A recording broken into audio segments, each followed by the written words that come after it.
Congratulations. So here we are at the Relay for Life Mid-Cape. I'm John Taylor from the Wicked Cool Morning Show. Introduce yourself to everybody. My name is Janet Sheehan of Centerville, Mass, and I am on the steering committee for Relay for Life. I'm also a team captain, and as you can tell from my purple t-shirt, I'm also a cancer survivor, 8-year cancer survivor.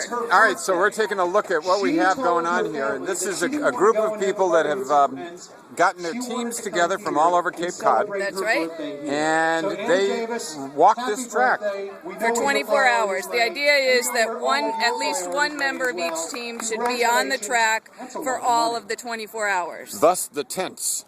Absolutely. That's the tents, yes. All right, so we've got people of all ages. Yes. But generally the ones that are the diehards are the kids, the young ones. They like the idea of camping out at the high school.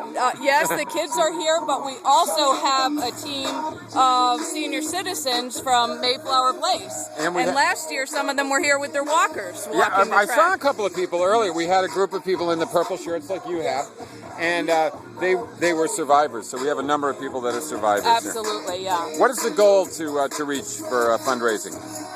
Well, I think our goal probably is around $180,000 or $200,000. This event used to raise much more than that, but now there are in fact more relays on the Cape. There are 4. Yeah. So this used to be the only one, and during those years we raised probably double that. But it's fine because it all happens all over the Cape and all over the country, really. It all goes to the same place. Well, thanks for sharing. Oh, my pleasure. Relay for Life is such a hopeful, wonderful event.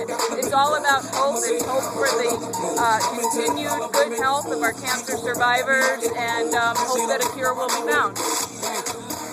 Thanks for having us here with Cool 102. Great. Thank you, and thanks for all your promotion and your help, and we really appreciate it. It's our honor.